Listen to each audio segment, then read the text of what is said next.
Trying to figure out which wax and grease remover you need to use? Let's figure it out.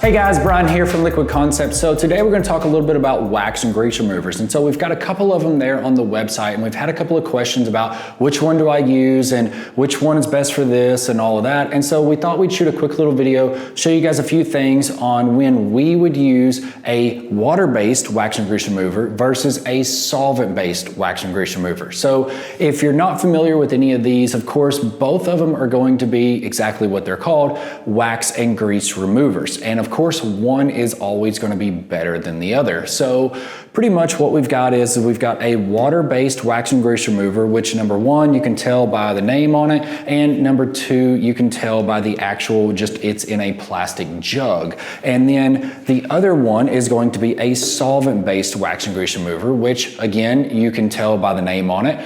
Or you can also tell that it is actually packaged in a metal container versus a plastic jug or anything like that. Let's get kind of into when we would use one or the other. And we've got a couple of parts here that we've got on the reasons why we would use certain ones for certain types of parts as well as certain areas in our coatings. So then that way we can make sure that everything is clean, because as you probably know, cleanliness is right up there with everything to make sure that you get a good solid coating that gives you a really good durability, longevity, and you've got everything that works correctly within the coating itself. So let's first start off with the water-based wax and grease remover. So if we're using a water-based wax and grease remover, I'm only mainly going to use that on a couple of things. The first thing would be is if, let's say that I had a bad dip and I needed to redo it. So in this case, we've already got this partially scuffed up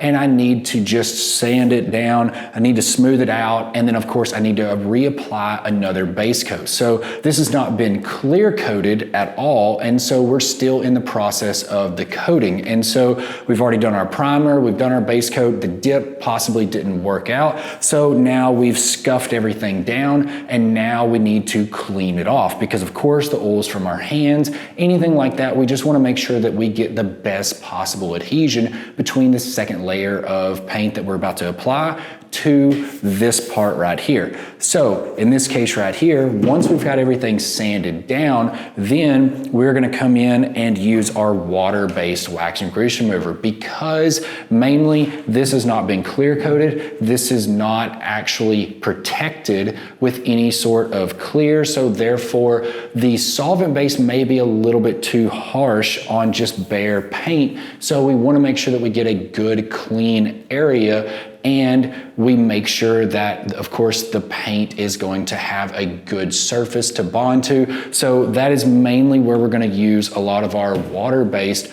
wax and grease remover. So there are a couple of other uses for the water-based wax and grease remover, and the biggest thing to remember is that the water base is essentially more or less like a soapy water. It's a lot less concentrated, so therefore it's not going to cut as much as what a solvent-based wax and grease remover will. So if you've got dirt or grease or grime or things like that, this probably isn't going to be the best solution for what you need. You're probably going to need to step up to the solvent-based wax and grease remover. Now, just like I was saying on this part right here, I probably would not use something like this on a part like that, because it is just bare paint. So where we would use our solvent-based wax and grease remover is mainly going to be on a lot of different things. So let's say that we had a part that came in and had a lot of grease in it or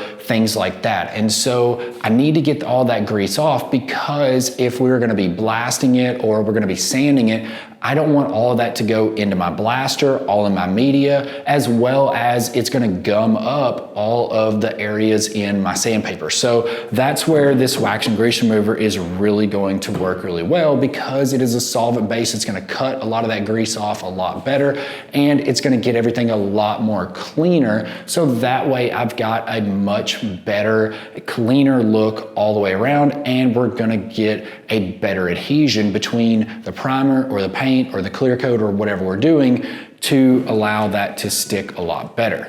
Now, once we've got that done, then we're ready to move on to the next process. So another thing that you can use the solvent-based wax and grease remover for is whenever we're doing clear coat and we're redoing the clear. So let's say that we've got this right here, we've already got it all cleared off. This is one of our training pieces that we have for the Hydrographics. So of course it's not going to look the best, but let's say that we've got a few little dust nibs, things like that. Once we get all of this sanded down with, let's say 800,000 grit, whichever you choose, and we choose to go through and re-clear coat it.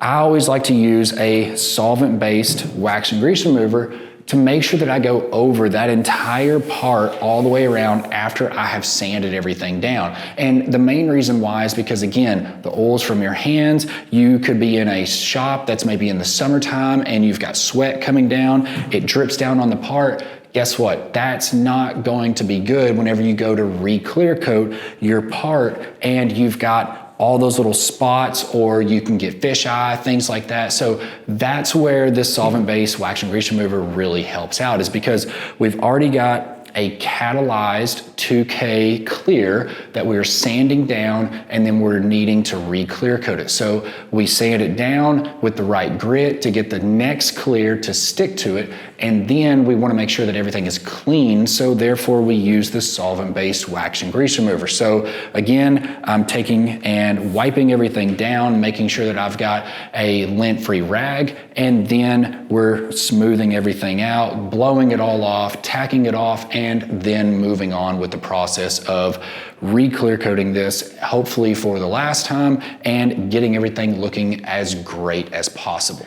So another thing that is really good on the solvent-based wax and grease remover is whenever you're dealing with plastics. So as you probably know, plastics are very hard to paint, and they have sometimes oils that are actually in the plastic that makes it, of course, really hard to get anything to stick to it. So I always definitely recommend using a wax and grease remover that is a solvent-based like this to make sure that you get a very good clean area across the entire part. Sometimes I've even seen a lot of the customers of ours, they will even take like a brand new Scotch-Brite pad and they will pour some of this solvent-based wax and grease remover on that pad, and they will actually scuff it as they are actually scuffing the part. So there in turn, as you dig down into it, you actually scuff the part and you're cleaning the part at the same time, which is also going to help pull any of those oils or anything like that out to the surface, clean it off, and make sure that you have a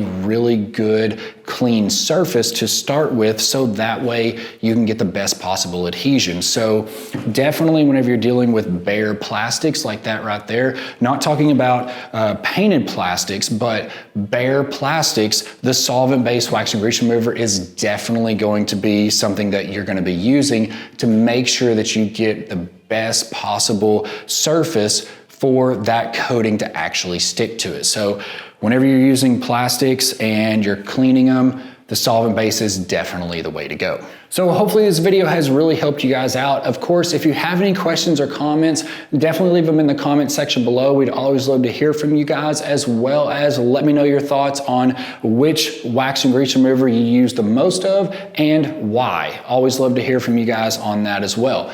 If you're interested in getting into the Hydrographics, definitely check out the links in the description below. We have links to the website that has everything that you're gonna need, including the wax and grease removers like what we have here, as well as the film, the tank, the training, even the activator, the paint, all of that is there on the website, so definitely check that out. If you liked the video, hit the like button, as well as if you wanna see more videos like this, hit that subscribe button. We'd always love to have you subscribe to our weekly tips on anything hydrographics related. I'm Bryan from Liquid Concepts, and this is how we customize your world. We'll see you guys next time.